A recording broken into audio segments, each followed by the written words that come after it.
Monsieur Émile Gros Raymond Nakombo, bonjour. Bonjour. Candidat du parti Rassemblement démocratique centrafricain RDC à la présidentielle de 2011, vous venez de rentrer au pays après un moment d'absence. Qu'est-ce qui motive ce retour seulement maintenant, alors que vos milliers de sympathisants et adhérents souhaitent vous voir à l'œuvre en ces moments difficiles que vient de traverser le pays? Avant de répondre à votre question, je voudrais profiter de votre micro pour adresser toutes mes condoléances aux frères et aux sœurs centrafricains pour ce qui leur est arrivé, pour les malheurs, pour les peines, pour le désastre qui les ont frappés. J'ai décidé de rentrer après une longue absence du pays pour être au chevet de ses frères, de ses sœurs, pour une simple raison. Quand vous vivez avec la famille, vous vivez avec des amis, que vous soyez loin ou près, le premier réflexe que vous devez avoir en cas de danger, en cas de misère, en cas de malheur qui frappe cette famille, c'est l'assistance. Voilà pourquoi j'ai décidé de revenir et de voir avec les uns et les autres ce que nous pouvons faire pour d'abord soulager la peine des victimes et voir dans quelle mesure participer à l'édification de ce pays qui a été meurtri à un rythme cyclique de plus ou moins 10 ans. À votre arrivée, vous avez opté pour une action caritative, à savoir aller au chevet des victimes des événements douloureux advenus dans notre pays. Comment cette assistance a-t-elle été orientée? Vous savez, pour que l'extérieur, pour que même au niveau national, des actions soient menées, il faut une certaine coordination, il faut un certain constat. J'ai pris des contacts à l'extérieur, notamment en Allemagne et au Canada avec des partenaires qui voulaient soutenir les victimes plongées dans cette situation que nous connaissons aujourd'hui. C'est ainsi que j'ai dû commencer par faire le constat. Je suis allé au niveau du complexe pédiatrique. J'ai rencontré le docteur Ngodi Chrysostome. Nous avons fait le tour des victimes, des malades. Au niveau de ce centre, il y a un autre problème, c'est le problème financier. C'est pour cela que j'ai dû rencontrer le docteur Chrysostome pour avoir le cœur net et voir dans quelle mesure faire appel, en dehors de la participation personnelle, en dehors de tout ce qui peut venir de l'intérieur, faire appel aux uns aux autres, à la diaspora centrafricaine et à des amis à travers le monde pour soutenir ces causes-là. J'ai également fait un tour à l'hôpital communautaire où j'ai rencontré le général Ngitizia Romain. J'ai fait le même constat. Nous avons discuté et j'attends de ces centres hospitaliers un état de besoin pour le communiquer à mes partenaires. Dans un communiqué de presse que vous avez rendu public relatif à la prise de pouvoir par Seleka, vous semblez décrier de graves atteintes aux droits de l'homme perpétrées sur la population civile, la destruction des patrimoines publics et privés. Selon vous, ces faits inadmissibles appellent une condamnation ferme. Qui doit alors le faire? Oui, mais je pense que nous sommes une grande famille. Quand nous vivons en communauté, en société, nous devons être organisés.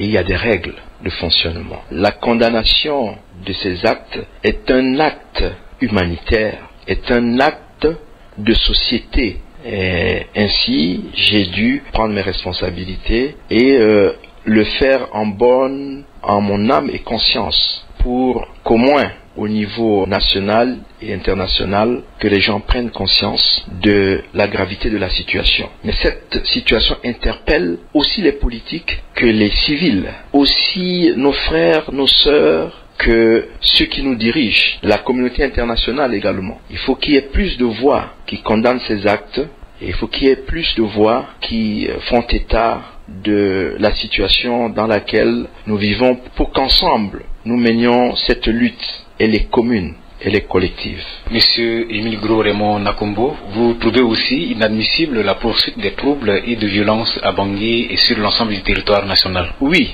les troubles qui persistent devaient être arrêtés, devaient être dénoncés, mais vous avez des gens qui sont démunis. Ils n'ont aucun moyen de défense. Et d'autre côté, vous avez des gens qui sont responsables de ceux qui font ces dégâts dans les quartiers. Il y a bien sûr des éléments incontrôlés.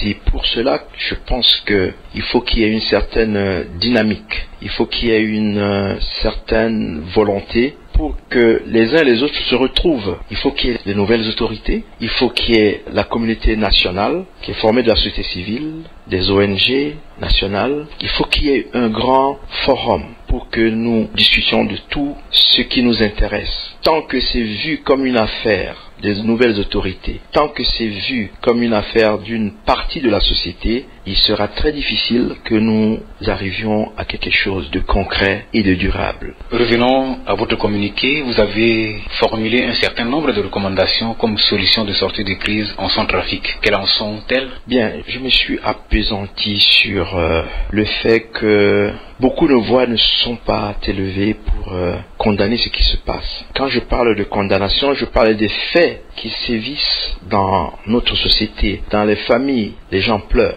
il faut essuyer les larmes. Les gens sont peinés, les gens ont tout perdu. Ils ont accumulé des biens pendant des années, ils les ont perdus. Il faut que nous allions les uns et les autres vers nos frères, les soulager. Il faut qu'il y ait un élan de cœur. Il faut que nous nous organisions à les soutenir d'une manière individuelle et surtout collective. Nous avons eu cette impression d'être abandonnés à nous-mêmes. Et voilà pourquoi j'avais lancé cet appel pour que toute la communauté internationale nous vienne en aide. Ce n'est pas de la mendicité, c'est une obligation de cette communauté face à un pays qui est meurtri, qui connaît les mêmes problèmes et qui arrive d'une manière cyclique, ces problèmes-là, presque tous les 10 ans. Et il n'y a que par la volonté d'abord des Centrafricains et de la communauté internationale pour mettre fin à cet état de choses. Comment voyez-vous l'avenir de la République centrafricaine au regard de toute cette crise à laquelle ce pays fait face en ce moment? Si nous voulons sortir de cet état de choses, nous voulons bannir définitivement ces problèmes qui reviennent d'une manière cyclique, comme je l'ai dit, presque tous les 10 ans, il faut que nous nous retrouvions évidemment pour parler, mais cette fois-ci pour dire que nous devrons appliquer les résolutions des différents états généraux, des différentes rencontres qu'il y a eu, puisque nous avons des recommandations. Nous avons tout pour faire avancer ce pays. Tout est édicté, tout est consigné. Il suffit de se retrouver pour dire voilà, nous sommes un État unitaire, nous sommes tous des Centrafricains, il faut que nous allions vers la cohésion, vers la participation de tous. Il faut que nos autorités, quand ils posent des actes, qu'il y ait au moins, je dis au moins 50% d'adhésion de la population. Sinon, une partie et une bonne partie de la population va se sentir exclue. Et pour en arriver là, il faut qu'il y ait de la volonté politique. Et il faut que les nouvelles autorités s'entourent des hommes valables, capables, intègres et ceux qui sont évidemment animés de l'esprit du patriotisme. Pensez-vous que le Conseil national de transition, déjà contesté de par sa configuration, peut-il jouer la carte de la résolution de la crise centrafricaine? Je pense, pour ma part, que le bureau du Conseil de transition et les conseillers doivent être des hommes libres. Vous comprenez quand je dis libre, qu'il n'y ait pas d'instructions qui viennent ailleurs, qu'il n'y ait pas d'implication de l'exécutif sur le législatif, c'est important. Et que les conseillers eux-mêmes sachent ce qu'ils veulent. Je suis convaincu que le CNT tiendra le bon bout. Son président a l'expérience. Et je compte également sur lui pour que le CNT ne soit pas une caisse de résonance. Monsieur Émile Gros Raymond Nakombo, je vous remercie. Je vous remercie.